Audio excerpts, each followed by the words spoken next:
Hello everyone, আশা করছি সবাই ভালো আছো। আজকে আমরা যেখান থেকে শুরু করব সেটা হচ্ছে মডার্ন পিরিয়ডিক টেবিল।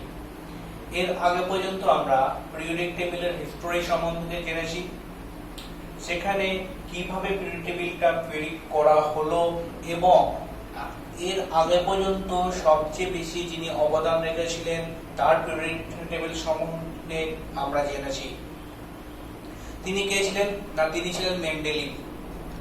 সেই মেন্ডেলিভের পিরিয়ডিক টেবিলেও আমরা কিছু ত্রুটি দেখেছিলাম, ডিফল্ট দেখেছিলাম, যেমন হাইড্রোজেনের অবস্থান, যেমন তোমার আইসোটোপ আবিষ্কার হওয়ার পর আইসোটোপের পজিশন, যেমন কিছু কিছু জায়গায় তিনি তার নিজের রুলস কি ভায়োলেট করেছিলেন, কারণ অ্যাকর্ডিং টু অ্যাটমিক ওয়েট সাজালেও কিছু কিছু জায়গায় তিনি অ্যাটমিক ওয়েটের এদিক ওদিক করেছিলেন, অর্থাৎ যার অ্যাটমিক নাম্বার আগে আছে কম আছে তাকে পরে দিয়েছিলেন।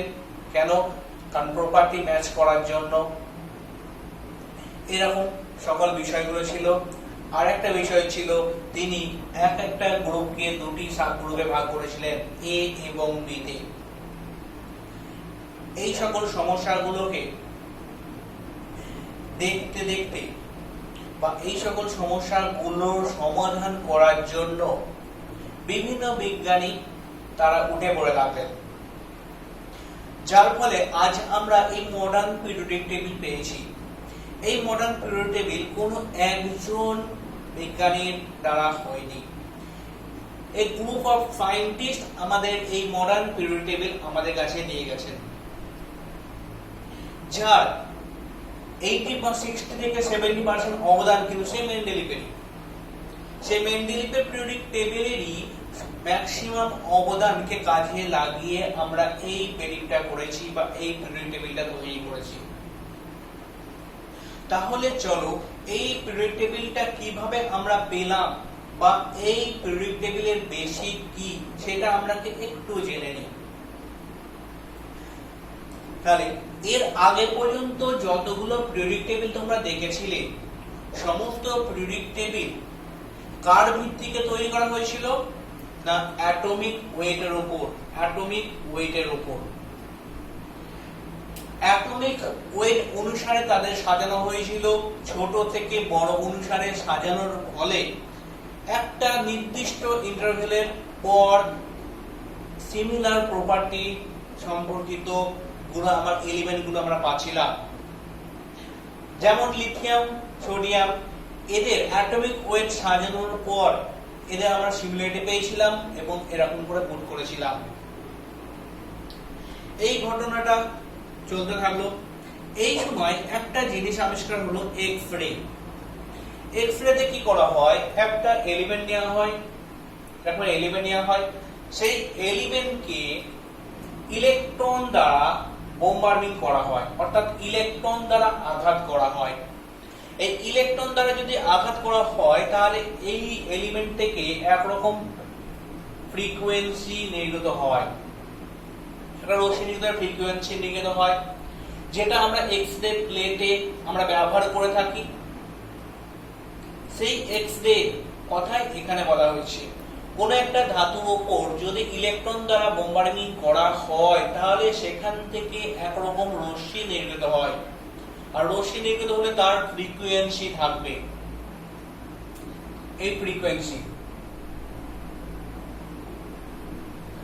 যে কোনো রের কোনো কোনো ফ্রিকোয়েন্সি আছে। এই ঘটনাটা যখন আমরা দেখতে পেলাম, অর্থাৎ এক্স রে আবিষ্কার যখন হলো, তখন বিজ্ঞানীরা কি করলেন না, এখানকার এলিমেন্ট গুলো আছে, যে সকল এলিমেন্ট গুলো আছে এখানে ম্যাক্সিমাম আমাদের পিরিয়ডিক টেবিলে ম্যাক্সিমামই ধাতু।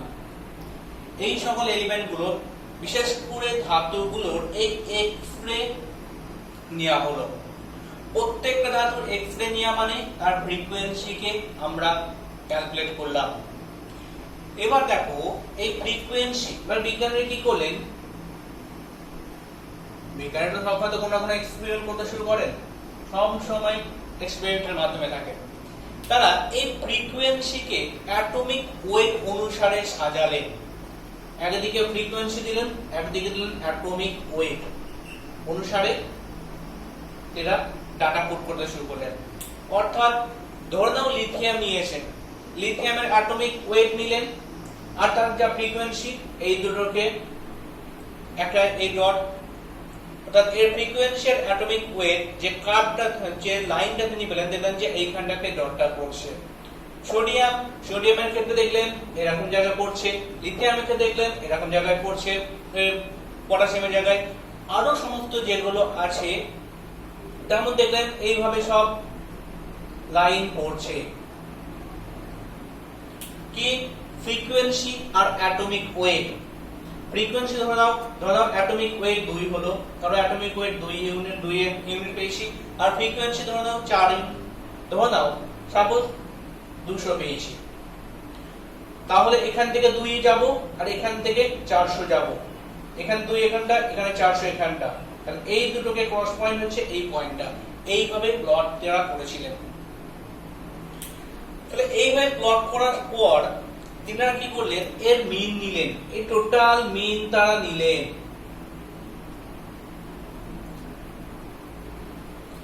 কি করেছেন ভালোভাবে বোঝো। ফ্রিকোয়েন্সি আর অ্যাটমিক ওয়েটের পার শেষে তিনারা গ্রাফ আঁকলেন। সেই গ্রাফে কি করলেন, বিভিন্ন এলিমেন্টের ক্রস পয়েন্ট গুলো তারা নিলেন, যেখানে ফ্রিকোয়েন্সি আর অ্যাটমিক ওয়েটের ক্রস পয়েন্ট, এরকম ক্রস পয়েন্ট গুলো এরকম ভাবে পেলেন। অনুরূপ ভাবে এটা অ্যাটমিক ওয়েট, ততদিনে অ্যাটমিক স্ট্রাকচার আবিষ্কার হয়েছে।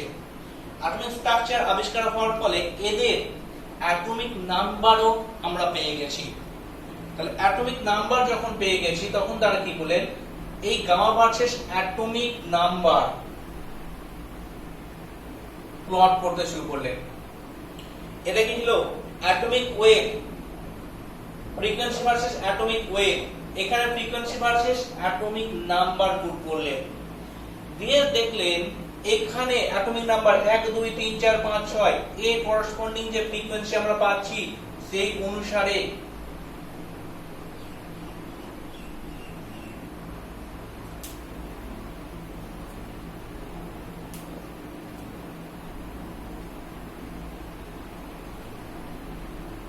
এইটাকে দেখো, দুটো গ্রাফের মধ্যে কিছু পার্থক্য বুঝতে পারছো? এইখানটা আমার একটু আঁকাটা একটু গোলমাল হয়েছে। এইখানে দেখো এই যে ডট গুলো আছে সেই সমস্ত ডট গুলো কোথায় না, এই যে লাইনটা আমি এঁকেছি তার দুপাশে আছে আর কিছু ডট এই লাইনের উপরে আছে।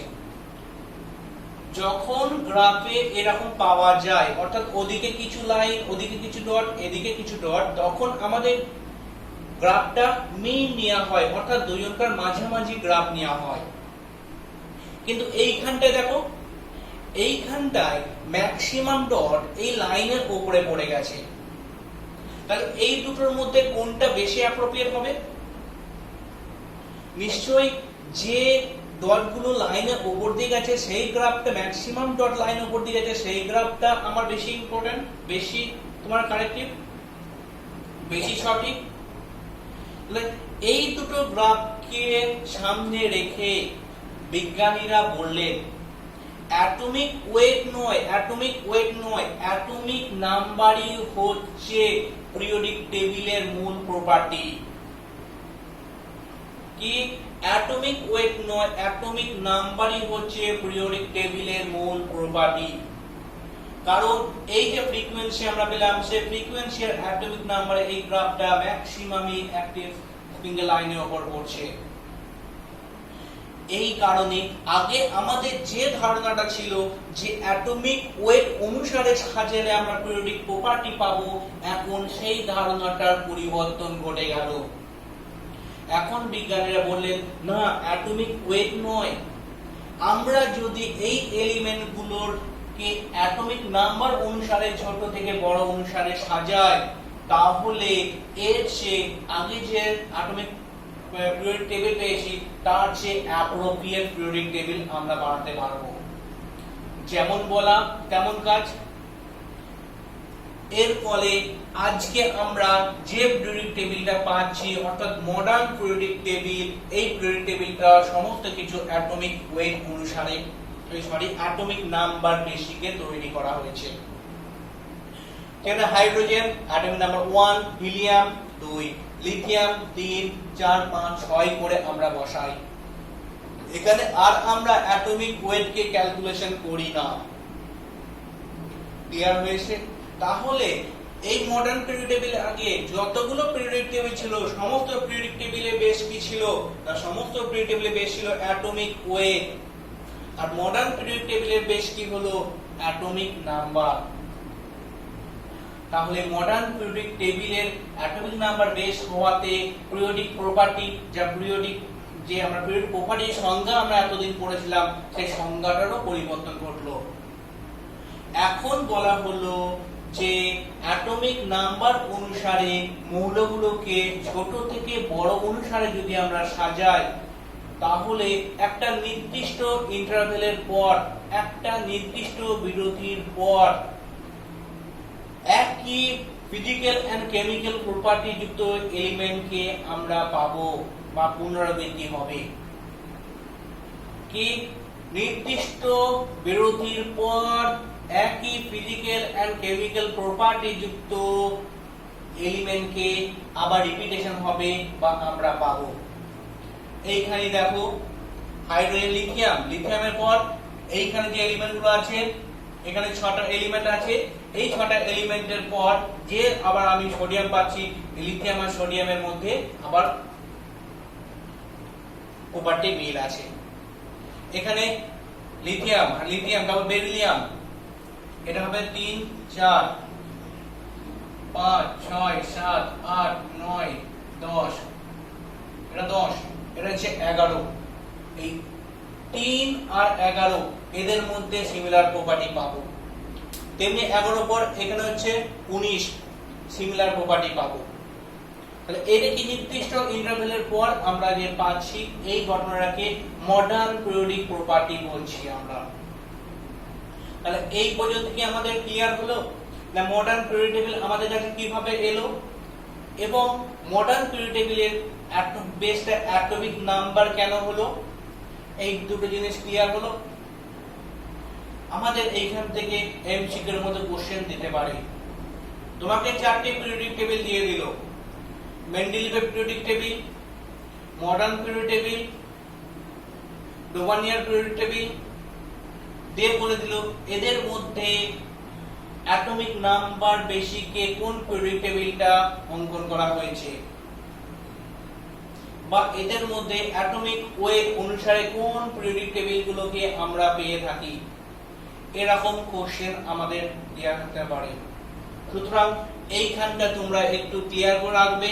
দা মডার্ন পিরিয়ডিক টেবিল হচ্ছে অ্যাটমিক নাম্বারের উপর বেস, আর মডার্ন পিরিয়ডিক টেবিলের আগে যতগুলো পিরিয়ডিক টেবিল আছে সমস্ত পিরিয়ডিক টেবিলগুলো হচ্ছে অ্যাটমিক ওয়েট অনুসারে বেস। ক্লিয়ার হয়েছে? এই পর্যন্ত আশা করছি সবার ক্লিয়ার। এবার দেখো এই যে মডার্ন পিরিয়ডিক টেবিল আমরা পেলাম, বলেছি না এই মডার্ন পিরিয়ডিক টেবিলের 60 থেকে 70% অবদান কার? না অবদান সেই মেন্ডেলিভের, যিনি আমাদের এই পিরিয়ডিক টেবিলের পুরো বলতে গেলে স্রষ্টা বলা যেতে পারে। তার ইয়াতে কি ছিল? তার যে পিরিয়ডিক টেবিল আমাদের নিলাম সেখানে পিরিয়ড আমার ছিল 7টা আর সেখানে গ্রুপ ছিল 8টা। এই 8টা যে গ্রুপ এদেরকে আবার দুটো সাব গ্রুপে ভাগ করা ছিল A and B। এখানেও কিন্তু সেই একই, এখানেও যতগুলো পিরিয়ড আর যতগুলো গ্রুপ আছে এখানেও কিন্তু ততগুলো পিরিয়ড ততগুলো গ্রুপই আছে। কেমন করে দেখো, এখানেও 7টা পিরিয়ড, এখানেও 7টা পিরিয়ড আছে। এখানে গ্রুপ সংখ্যা কত? 18টা। মডার্নে গ্রুপ হচ্ছে 18টা আর এখানে গ্রুপ করেছিল 8টা। এই 8টা গ্রুপকে আবার দেখো দুটো দুটো করে ভাগ করা ছিল, তাহলে এর ক্ষেত্রে আমরা পাচ্ছিলাম 8 আর এর ক্ষেত্রে পেয়েছি 8, 8 দুগুণে 16। আরেকটা এই গ্রুপটাকে এইটাকে কিন্তু ভাগ করেননি, এখানে দেখো তিনটে করে এলিমেন্ট ছিল, তিনটে এলিমেন্ট তিনি এঁকেছিলেন। এইখান থেকে এক্সট্রা দুটো গ্রুপ আমি যদি অ্যাড করি তাহলে 8 8 16 আর 2 এ 18টা। তিনি এখানে গ্রুপটা ভাগ করতে পারেনি, যা এরকম করে ভাগ করেছিলেন, আর এই গ্রুপটাকে তিনি এক কাছে রেখে দিয়েছিলেন, তিনটে এলিমেন্টকে একসাথে রেখে দিয়েছিলেন। প্রকৃতপক্ষে এখানেও আমরা 18টা গ্রুপ আমরা পেয়েছিলাম, অ্যাকচুয়ালি 16টা গ্রুপ, যদি আমরা ভেঙে দিই তাহলে 18 গ্রুপ, আর এখানে আমরা পাচ্ছি টোটাল 18টা গ্রুপ। এই দুটো হচ্ছে এখানকার বেসিক পার্থক্য। মেন্ডেলিভের পিরিয়ড টেবিল আর মডার্ন পিরিয়ড টেবিলের বেসিক পার্থক্য হচ্ছে এইখানটায়। আমরা 18টা গ্রুপ পাচ্ছি আর তিনি 8টা গ্রুপ করেছিলেন, 8টা গ্রুপকে আবার দুটো করে 7 গ্রুপ করেছিলেন। তাহলে এখানে টোটাল গ্রুপ সংখ্যা ছিল 16টা, আর 8 নম্বর গ্রুপে একই সাথে 3টে করে এলিমেন্ট তিনি রেখেছিলেন। ক্লিয়ার হয়েছে? এবার এইখানটায় ইনি যেহেতু অ্যাটমিক ওয়েট অনুসারে সাজিয়েছিলেন, তাই ইনার ক্ষেত্রে ইলেকট্রনিক কনফিগারেশনের ব্যাপারটা ছিল না। মেন্ডেলিভের পিরিয়ড টেবিলে ইলেকট্রনিক কনফিগারেশনের ব্যাপারটা ছিল না, কিন্তু মডার্ন পিরিয়ড টেবিল যখন আমরা অঙ্কন করছি তখন এর অ্যাটমিক নাম্বার অনুসারে যখন আমরা সাজিয়েছি তখন এইখানে আমাদের ইলেকট্রনিক কনফিগারেশনের কথা চলে এসেছে। আমরা অ্যাটমিক স্ট্রাকচারে ইলেকট্রনিক কনফিগারেশনে দেখেছি এখানে এস পি ডি এফ এই সকল কথাগুলো পড়েছি আমরা। এগুলো কি? Azimuthal quantum number. একটা প্রিন্সিপাল কোয়ান্টাম নাম্বারকে ভেঙে আমরা এইগুলো পেয়ে থাকি, যেখানে এস এ কটা ঘর পেয়েছি না, এস এ ঘর পেয়েছি দুটো, এর ঘর পেয়েছি 6টা, এর ঘর পেয়েছি 10টা, আর এর ঘর পেয়েছি 18টা। মানে এর সাবসেলে তোমার টোটাল ইলেকট্রন সংখ্যা কটা থাকবে? দুটো। পি তে ম্যাক্সিমাম কটা থাকতে পারে? 6টা, ডি তে ম্যাক্সিমাম 10টা, আর এফ এ ম্যাক্সিমাম 18টা। এই জায়গাটা একটু বোঝো। তাহলে এই যে আমরা গ্রুপগুলো পাচ্ছি, এই যে ইলেকট্রন নেওয়ার ক্যাপাসিটি এরগুলোর বিভিন্ন সাব গ্রুপের বিভিন্ন, এই জিনিসটাই এইখানটায় আমাদের অবস্থান করেছে। আমরা টোটাল পিরিয়ড টেবিলটাকে মোটামুটি 4টে অঞ্চলে বা 4টে রিজনে ভাগ করি, যেখানে আমরা এস ব্লক সে কি করছি, এই সাবসেলগুলো বৃদ্ধি করে আমরা একে ভাগ করেছি S block, P block, D block and A block. এই যে টোটাল 18টা আমি যে ঘর করেছি, সেই 18টা ঘর আমি কি করেছি, এদের মধ্যে আবার ভাগ করে দিয়েছি। কারণ এরা দেখো ইলেকট্রন নিয়েছে, আর ইলেকট্রনের সাথে কার সম্পর্ক না, জেনের সম্পর্ক। সেই অনুসারে টোটাল পিরিয়ড টেবিলটাকে আমি 4টে অঞ্চলে ভাগ করে দিয়েছি। সেই জন্য আমরা মডার্ন পিরিয়ড টেবিলে ব্লক সম্পর্কে পড়ব। এই ব্লকগুলো আর কিছুই নয়, এই ব্লকগুলো হচ্ছে এদের বেসের উপর ডিপেন্ড করেছে, এদের ইলেকট্রনের উপর বেস করে তৈরি হয়েছে। কি হয়েছে ব্যাপারটা? আশা করছি অনেকের মাথায় ঢুকলো না। দেখো ব্যাপারটা কি, এই যে গ্রুপ 1 এন্ড 2, গ্রুপ 1 এন্ড 2 কে আমরা বলি এস ব্লক।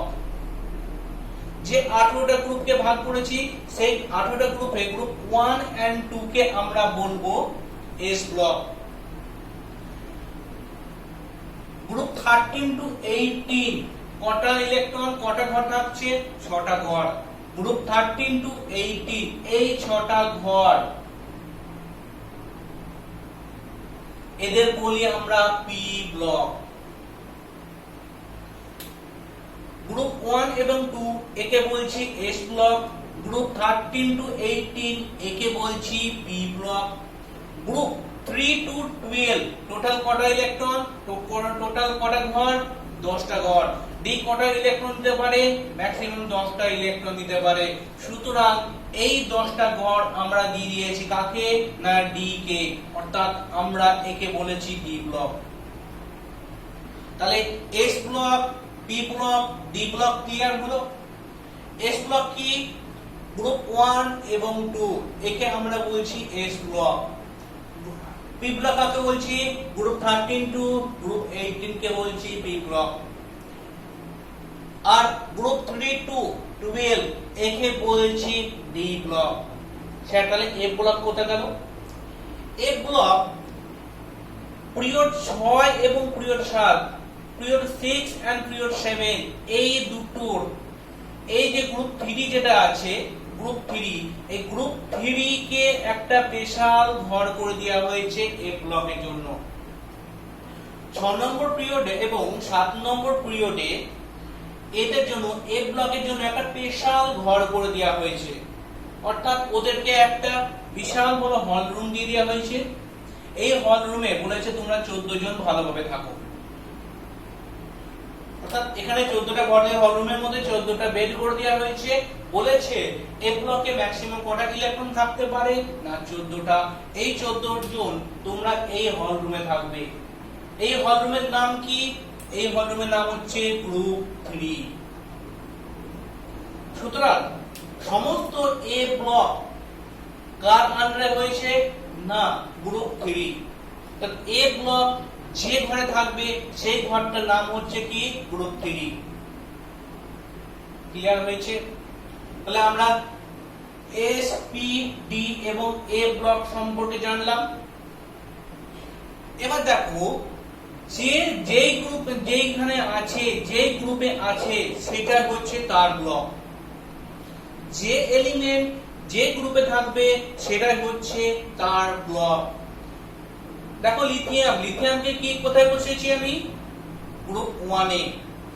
এরপর হচ্ছে বেরিলিয়াম, বেরিলিয়াম হচ্ছে লিথিয়ামের পরেই থাকবে গ্রুপ 2। এখানে boron, carbon, nitrogen, oxygen, fluorine, neon. আমার কাছে মডার্ন পিরিয়ড টেবিলে ছবি নেই, ছবি থাকলে এই জিনিসটা আরো ক্লিয়ার হতো।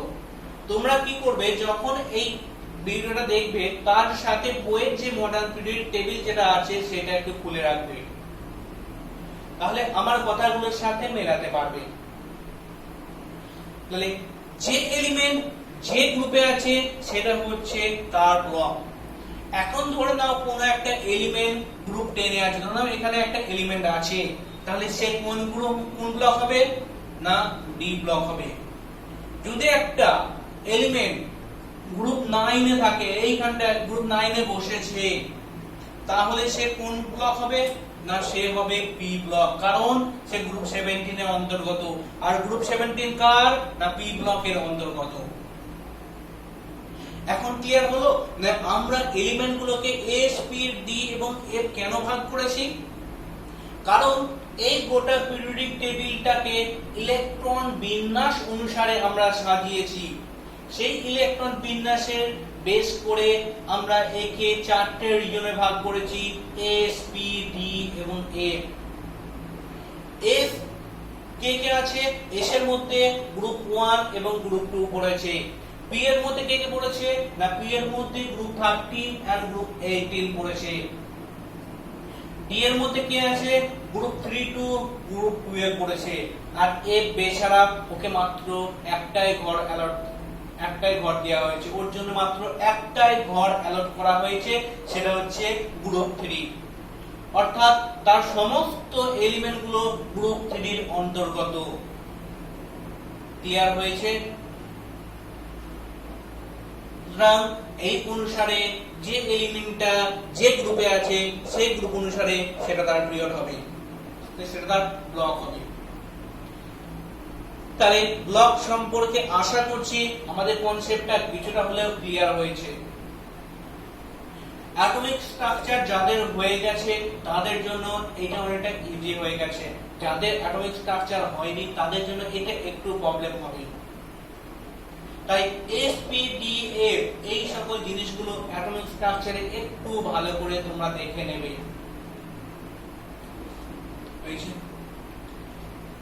এবার যাচ্ছি এই পিরিয়ড জিনিসটা কি হচ্ছে।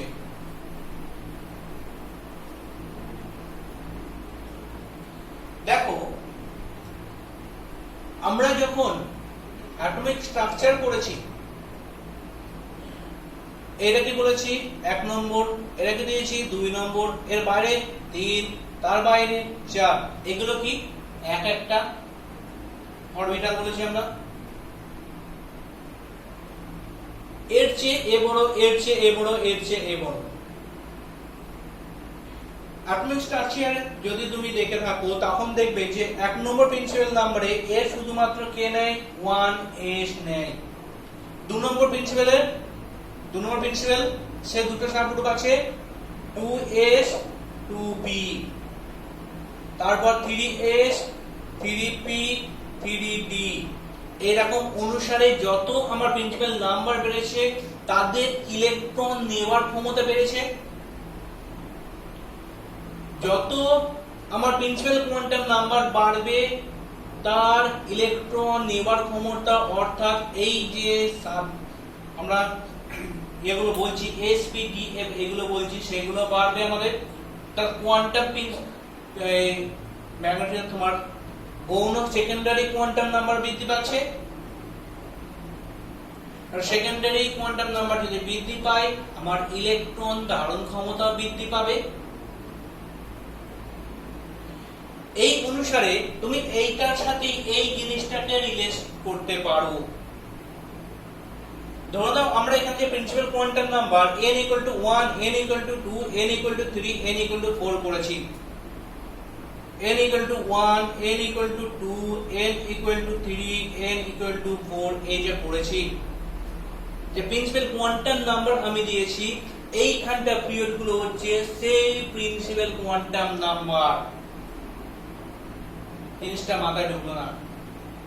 অর্থাৎ ধরে নাও এগুলো এক একটা তলা, একটা বিল্ডিং এর এক একটা তলা, কোন বিল্ডিং ম্যাক্সিমাম কতগুলো ইলেকট্রন নেবে সেটা আমাদের এই প্রিন্সিপাল কোয়ান্টাম নাম্বার যেমন আমাদের বলে থাকে, এখানে এই পিরিয়ড গুলো আমাদের সেভাবে বলে থাকে।